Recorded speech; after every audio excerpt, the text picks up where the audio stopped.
أعوذ بالله من الشيطان الرجيم بسم الله الرحمن الرحيم. السلام علیکم. آج میں ان پرسنالٹی کو ڈسکس کرنے جا رہی ہوں جو کہ تاریخ میں، اسلامی تاریخ میں ان کا ایک بہت بڑا مقام ہے، وہ ہے حضرت یوسف علیہ السلام. پچھلے دنوں کافی ہم اس پہ بات کرتے رہے ہیں، تو میں نے آج کی جو ویڈیو سوچا ہے کہ مجھے اس سے کیا ملا ہے. یہ جو سورہ ہے، سورہ یوسف ہے، اس میں لوگوں کے لیے بہت ساری اگزامپل ہیں، اور پہلے بھی بات کر چکے ہیں کہ یہ اصل القصص ہے. اس میں اللہ تعالیٰ کی ذات نے بہترین اس کو کہا ہے، کیونکہ اس میں بہت سارے لیسن ہیں. تو آج میں کچھ لیسنز پہ بات کروں گی جو مجھے لگے ہیں میری پرسنالٹی کے حساب سے، میرے لحاظ سے، کہ وہ بہت زیادہ ہیلپ فل ہوں گے آپ کے لیے، آپ کو انڈرسٹینڈ کرنے میں. اور مجھے یہ بہت ہیلپ ہوئی ہے ان کے اس کریکٹرسٹک سے، کیونکہ ظاہر ہے پیغمبر جو ہوتے ہیں ہوتے تو انسان ہیں، ان کے اندر جو اللہ تعالیٰ نے کوالٹیز پیدا کی ہوتی ہیں انہی کی وجہ سے ان کو وہ عروج کمال ملتا ہے جو ان کو چاہیے ہوتا ہے اس دنیا میں دوسروں کو سکھانے کے لیے. تو حضرت یوسف علیہ السلام جب چھوٹے سے تھے انہوں نے خواب دیکھا، خواب کے بعد انہوں نے جیلسی کو فیس کیا، ان کی مدر کی ڈیتھ ہو گئی. جب مدر کی ڈیتھ ہوئی ہے اس کے بعد ان کو ان کے بھائیوں نے ان کے ساتھ بہت برا کیا، جیسے کہ آج کل کی دنیا میں بہت سارے بھائی بہن ایک دوسرے کے ساتھ کرتے ہیں. اگر آپ کے پاس اچھے بہن بھائی ہیں تو آپ سمجھیے گا کہ آپ بہت خوش قسمت ہیں، ورنہ یہ کہ آج کے ٹرائل بھی وہی ہیں، آج کی مشکلیں بھی وہی ہیں جو اس زمانے میں تھی. تو اس کا ہم لوگوں نے کمپیریزن کیا ہے. جب حضرت یوسف علیہ السلام کو بچپن سے ہی ان کے اندر ایک بہت بڑی بات تھی، پیشنس. جب انہیں ان کے بھائیوں نے کنویں میں پھینکا، اس وقت بھی اگر آپ قرآن کی آیت پڑھیں تو انہوں نے یہی بات کی، اور انہوں نے دل سے ان کو معاف کیا اسی وقت بھی، اور وہ ان کے بارے میں کوئی بات بری نہیں کہنا چاہتے تھے. اس سے پتہ چلتا ہے کہ حضرت یوسف علیہ السلام کے اندر جو ٹاپ آف چیز تھی جو سب پیغمبروں میں ہوتی ہے، پیشنس. پیشنس ہونی انسان کی کریکٹرسٹک کا پہلا پارٹ ہوتا ہے. اگر آپ کے بچے آپ کے ارد گرد ہیں، بچپن میں ان کے پاس پیشنس ہے، تو سمجھیے گا کہ انشاءاللہ وہ جب بڑے ہوں گے تو ڈیفینیٹلی اس چیز کو وہ بہت اچھی طرح سے لے کے چلیں گے. پورے بچپن سے لے کے ان کے اینڈ تک کی جو لائف ہے بہت خوبصورتی سے قرآن نے ہمیں اس کو بتایا ہے. پھر اس کے بعد کیا ہوتا ہے، وہ جب ویل میں جاتے ہیں، کنویں میں چلے جاتے ہیں. امیجن کریں ایک چھوٹا سا بچہ اور کنویں کے اندر ہے، وہ کیسا فیل کر رہا ہوگا. فیلنگ تو ایسے ہی نا جیسے ہماری فیلنگز ہے، ڈر بھی ہے، خوف بھی ہے. تو اللہ تعالیٰ نے ان کی ہیلپ کی، وہاں پہ ان کو فرشتہ ملا، فرشتے نے ان کو ڈفرینٹ وے میں بتایا کہ ایک دن ایسا ہوگا. کیونکہ یہ تو لکھا ہوا تو ہوا تھا، لیکن یہ کہ بھائیوں کے ذمہ کیا بات آنی تھی، انہوں نے کیا کیا، یہ سارا کچھ وہاں پہ تھا. اب انہوں نے جب فرشتے نے ان کو بتایا، وہ کنویں سے باہر نکلے. He was patient again. اب یہ دیکھیں، ابھی ان کو ان بھائیوں نے کنویں میں پھینکا تھا اور تھوڑی دیر کے بعد وہ بتا سکتے واپس گھر جا سکتے تھے، لیکن ان کو یہ پتا تھا. وہ کہتے ہیں نا اللہ کی رضا میں راضی، ایک بات. سیکنڈی بات یہ تھی کہ اللہ نے جب ان کو پیشنس دی ہوئی تھی، وہ اگین جو بھی چیز وہ کام کرتے تھے وہ عروج کمال تک لے جاتے تھے، وہ بہت ہائٹ تک لے جاتے تھے.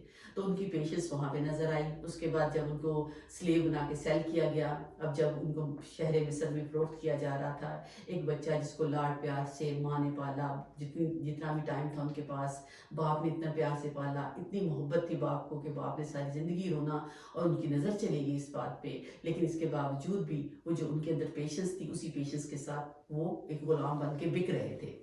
جب وہ مصر میں بک رہے تھے اس وقت جو ان کی حالت ہوگی، ان کے دل کی جو بات ہوگی، لیکن انہوں نے اس وقت بھی اس پیشنس کو اپنے ساتھ رکھا جو کہ ایک امپورٹنٹ پارٹ تھا ان کی لائف کا. پھر جب وہ عزیز مصر کے گھر گئے ہیں، وہاں جا کے انہوں نے جس طرح سے کیا، اور جو ان کی انٹیلیجنس تھی، ایک پیشنس تھی، پیشنس کے ساتھ ان کی انٹیلیجنس تھی. پھر وہ انٹیلیجنس کو یوز کرتے تھے، جو اللہ تعالیٰ نے خوبیاں ان کو دی ہوئی تھی ان کو یوز کرتے تھے. اسی طرح سے اللہ تعالیٰ نے ہر ایک کو کوئی نہ کوئی خوبی دی ہوتی ہے. ہم لوگ کیا کرتے ہیں، ہم ان خوبیوں کو پیچھے رکھ کے باقی چیزوں کے پیچھے بھاگتے ہیں. جو اللہ تعالیٰ نے خوبصورت ان کو چیز دی ہوئی تھی، انٹلیکٹ دیا ہوا تھا، انڈرسٹینڈ تھا، ڈریم انالیسس کرتے تھے، اور پھر ان کو معاملہ فہمی بہت تھی، وہ معاملے کو بہت ڈیپلی انڈرسٹینڈ کرتے تھے، اور ان کے اندر مینجمنٹ آئی. جب آپ کے اندر پیشنس ہوتی ہے، اس کے بعد آپ کے اندر وہ چیز ہوتی ہے کہ آپ چیزوں کو انڈرسٹینڈ کریں ڈیپتھ کے ساتھ جا کے، پھر اس علم کو، اس نالج کو پراپر وے میں یوٹیلائز کریں. تو کس طرح سے قحط آیا وہاں پہ مصر میں، اور کس طرح سے نہ صرف انہوں نے مصر کو قحط سالی میں جو 7 سال تھے اس طرح سے سپورٹ کیا، بلکہ پوری دنیا کو اس وقت جو پاس پاس کے لوگ تھے سب وہاں سے گندم لینے آتے تھے. آپ ان کی انٹیلیجنس دیکھیں کہ جہاں جہاں انہوں نے بات کی، جس طرح سے انہوں نے بات کی، انہوں نے اسی طریقے سے اس کو آگے لے کے چلتے رہے. اس کے بعد ہم دیکھتے ہیں کہ ان کے اندر ایک بہت بڑی بات تھی کہ ان کا ٹرسٹ جو تھا اللہ کی ذات پہ، وہ اللہ کی رضا میں ہمیشہ راضی رہتے تھے. اللہ کی رضا میں راضی رہنا کہنا بہت آسان ہے لیکن ہم لوگ انفارچونیٹلی رہتے نہیں ہیں. جو لوگ اللہ کی رضا میں راضی رہتے ہیں وہ زندگی میں بہت ساری خوشیاں ملتی ہیں ان کو, سکون ملتا ہے, جو سکون بہت امپارٹنٹ ہوتا ہے. حضرت یوسف علیہ السلام کی ایک اور بہت بڑی کوالٹی تھی جس کو کہتے ہیں ریزیلینس. ریزیلینس کیا ہوتی ہے کہ انسان جب اس پہ محبت پیار سے بچے کو رکھا جائے لیکن ساتھ ساتھ اس کی تربیت ہو, اور یہ بھی بات بچپن سے آتی ہے. اللہ تعالیٰ کی ذات نے یوسف علیہ السلام کا بچپن بہت خوبصورت دکھایا, ان کی ڈریمز اس وقت دکھائی, ہمیں بتایا, کیونکہ جو بچہ ہوتا ہے وہی جا کے ڈیولپ ہو کے بڑا انسان جب بنتا ہے تو وہی کوالٹیز بچپن سے لے کے وہ آگے تک جاتی ہیں. اگر آپ دیکھتے ہیں کہ آپ کے بچے میں کوئی کوالٹی ہے اور یہ کوالٹی نہیں ہے تو کوشش کریں کہ اس کو آپ وہاں پہ تربیت کریں, چونکہ یہ تربیت کا ایک بہت بڑا فیکٹر ہوتا ہے. تو یہ ریزیلینس ان کے اندر کریٹ تھی ایٹ دیٹ ٹائم جب وہ بچے تھے. ان کے بھائی ان سے چڑھتے تھے, انہیں کہتے تھے کچھ, جب وہ کام کرتے تھے اپنی پھپھو کے پاس رہے, جس کے پاس بھی وہ رہے, جس طرح سے بھی ان کے حالات ہوئے, تو اس کی وجہ سے ان کے اندر ایک ریزیلینس تھی. ان کی ریزیلینس نے ان کی ہمیشہ ہیلپ کی ہے. کیسے بھی حالات ہوئے ہیں وہ اس جگہ پہ رہے, کنویں میں رہے, عزیز مصر کے گھر آئے. پھر آپ کو جو لوگ اس اسٹوری کو جانتے ہیں کہ وہاں پہ عزیز مصر کی جو وائف تھی اس نے کیسے ان کو سیڈیوس کرنے کی کوشش کی, برائی کی طرف راغب کیا, لیکن انہوں نے وہاں پہ بھی اپنی ریزیلینس اور جو ان کی آنیسٹی تھی, جو ان کی محبت تھی, اللہ کی رضا پہ راضی رہنا تھا, وہ وہاں پہ بھی ان کے بہت کام آئی. کیونکہ ان لمحہ بھر کو بھی اتنی خوبصورت عورت تھی. اور آج کل آپ دیکھیں کہ ایک آدمی جب انسان ینگ ہو, خوبصورت ہو, اور کس طرح سے انہوں نے اس چیز کو ریجیکٹ کیا. اور قرآن کی یہ بات ہے, یہ بات میں آپ لوگوں سے کرنا چاہتی ہوں کہ جو بندہ بھی یہ کام کرے گا جو یوسف علیہ السلام نے کیا تو اللہ اس کو ضرور نوازے گا. اللہ کا یہ وعدہ ہے کہ جو اللہ تعالیٰ کی بات کرتے ہیں, اور اسپیشلی جہاں جہاں پہ جو یوسف علیہ السلام نے کیا, اس میں جو ٹاپ پہ بات ایک یہ بھی آتی ہے کہ انہوں نے یہ گندگی کے خلاف, شہوت کے خلاف, کوئی عورت اس کو انوائٹ کرتی, کوئی بندہ اس کو, مطلب اس طرح کی کوئی بھی آپ کے پاس آتے ہیں جو لوگ اللہ کی خاطر صرف رکتے ہیں, اللہ ان کو بہت نوازتا ہے. اور اس سٹوری کے اینڈ میں آپ کو پتا ہے کہ یوسف علیہ السلام عزیز مصر بنے تھے. اللہ نے یہ بات ہمیں دکھائی ہے کہ یہ کوالٹی ایک انسان میں ہوگی, ایک لیڈر میں ہوگی, وہ لیڈر کامیاب ہوگا. اور جس قوم میں ہوگی, لازمی نہیں کہ آپ مسلمان ہوں تو آپ کامیاب ہوں گے. اللہ تعالیٰ نے کچھ کرائٹیریا, کچھ رول کلیے, کچھ قانون نے کچھ چیزیں بتا دی ہوئی ہیں. آن دا بیسس آف دیٹ اگر آپ وہ چیزیں کرتے ہیں, میں نہیں مانتی, واللہ میں آپ کو یہ بات کہتی ہوں کہ کامیابی آپ کو نہ ملے. اللہ تعالیٰ کہتے ہیں میرے پاس آؤ, میرے ساتھ بات کرو, میرے ساتھ رہو, اگر تم مجھ پہ اعتماد کرتے ہو تو میں تمہارے ساتھ ہوں. تم دنیا کی بات کرتے ہو, آخرت کے ساتھ ساتھ میں تمہیں دنیا بھی دے دوں گا, جیسے اللہ تعالیٰ کی ذات ہے جو یوسف علیہ السلام کے ساتھ کیا. اور اگر کوئی بندہ آج کے دور میں اللہ کی خاطر یہ کام کرتا ہے تو اللہ تعالیٰ کی ذات اس کو ضرور وہی چیز دے گی, وہی کامیابی. اب کامیابی کا لیول ہو سکتا ہے کہ آپ کو کامیابی اللہ اپنی فیملی میں دیتا ہے, اپنے گاؤں میں دیتا ہے, اپنے سٹی میں دیتا ہے, اپنے ملک میں دیتا ہے, یا دوسروں کے ملک میں دیتا ہے. یہ رسپیکٹ اللہ کی طرف سے ڈیسائیڈ ہے, کیونکہ آپ نے اپنے آپ کو روکا جب آپ کے پاس چانس تھا, آپ کے پاس آپ قدرت رکھتے تھے اس چیز کی کہ آپ کچھ غلط کر سکتے ہیں, اور آپ نے اللہ کی خاطر, صرف اللہ کے خوف سے, اللہ کی محبت سے, اللہ کے پیار سے, اللہ کے قانون سے کسی چیز سے روکا ہے, تو اللہ تعالیٰ کی ذات اس کا آپ کو ضرور اجر دیتے ہیں. پھر ان کے اندر تھی ہیومینٹی, بہت تھی. ہیومینٹی جو تھی حضرت یوسف علیہ السلام میں, وہ کوٹ کوٹ کے بھری ہوئی تھی. یہ ہیومینٹی تھی جب لوگ ان کی تعریف کرتے تھے کہ ظاہرہ وہ ایک عزیز مصر کے گھر رہتے تھے, وہاں پہ لوگ کیسے وہ بڑھ رہے تھے آگے. ایسے تو نہیں ہوگا کہ کسی دن ایک اٹھے ہوں گے صبح صبح وہ عزیز مصر بن گئے ہوں گے. ان کے اندر وہ کوالٹیز تھیں, ان کوالٹیز کی وجہ سے وہ لوگ ان سے محبت کرتے تھے. انہوں نے کبھی یہ نہیں سوچا کہ میرے پاس بہت علم ہے, بہت نالج ہے. وہ ہمیشہ آپ پڑھیے گا قرآن کی, جب یہ صورت پڑھتے ہیں جگہ جگہ پہ آتا ہے, جب برائی آئی تو انہوں نے کہا معاذ اللہ, جب کوئی اور بات آئی تو انہوں نے ہمیشہ ہر جگہ پہ یہ بات کی کہ میرے پاس جو کچھ بھی ہے وہ اللہ کی طرف سے ہے, ناٹ مائن. ہم کیا کرتے ہیں, تھوڑا سا ہمیں کچھ ملتا ہے تو ہم کہتے ہیں میں نے یہ کیا, میرے پاس یہ تھا اور مجھے یہ چاہیے تھا. یہ سب سے بڑی امپورٹنٹ بات ہے جو ہمیں انڈرسٹینڈ کرنی چاہیے کہ جو درخت جو ہوتا ہے وہی جھکا ہوتا ہے جس کے اوپر پھل زیادہ لگتا ہے. اکڑ میں وہی لوگ رہتے ہیں جن کے پاس بہت تھوڑا ہوتا ہے, جن کے پاس نالج کی ڈیپتھ نہیں ہوتی ہے, جن کے پاس ریالٹی میں وہ دولت نہیں ہوتی جس کو وہ دولت سمجھ رہے ہوتے ہیں. تو اس لیے حضرت یوسف علیہ السلام میں بہت زیادہ ہیوملٹی تھی, اور وہ ہمیشہ تمام لوگوں کے ساتھ اسی محبت سے, اسی طرح سے پیش آتے تھے جیسے وہ بڑے لوگوں کے ساتھ پیش آتے تھے. ان کو اس سے فرق نہیں پڑتا تھا. آپ کے دل کو اس بات سے فرق نہیں پڑنا چاہیے کہ لوگ آپ کے ساتھ کیا کرتے ہیں. آپ کو دوسرے لوگوں کے ساتھ اچھے طریقے سے ملنا چاہیے، چاہے وہ امیر ہو چاہے وہ غریب ہو، کیونکہ امپورٹنٹ یہ ہے کہ یہ نہیں پتا کہ اللہ نے آپ کو اپنے قریب کس بندے کی وجہ سے لے کے آنا ہے. تو ہیومینٹی ان کا ایک بگ پارٹ تھی. اچھا، ایک جو پارٹ جو مجھے ان کا بہت پسند، مجھے سارے پارٹ بہت پسند ہیں، لیکن یہ کہ ان کی لیڈرشپ کوالٹی. حضرت یوسف علیہ السلام کی لیڈرشپ کوالٹی اتنی تھی کہ ان کو پتا تھا کہ ہاؤ ٹو کمیونیکیٹ. ان کے اندر آرگنائزیشن تھی، ان کے اندر ریزیلینس تھی، ان کے اندر ہیومینٹی تھی، ان کے اندر یہ اگر لیڈرز میں یہ چیز آ جائے تو آپ یقین مانیں کہ دنیا سکون میں آ جائے. اب سورت یوسف کی ایک آیت ہے، وہ بڑی اچھی مجھے لگتی ہے کہ انہوں نے کہا کہ جب انہوں نے اپنے بھائیوں کو کہا تھا کہ آپ مصر میں داخل ہو اور انشاءاللہ مصر میں آپ کو سکون ملے گا. تو آج مصر میں سکون نہیں ہے.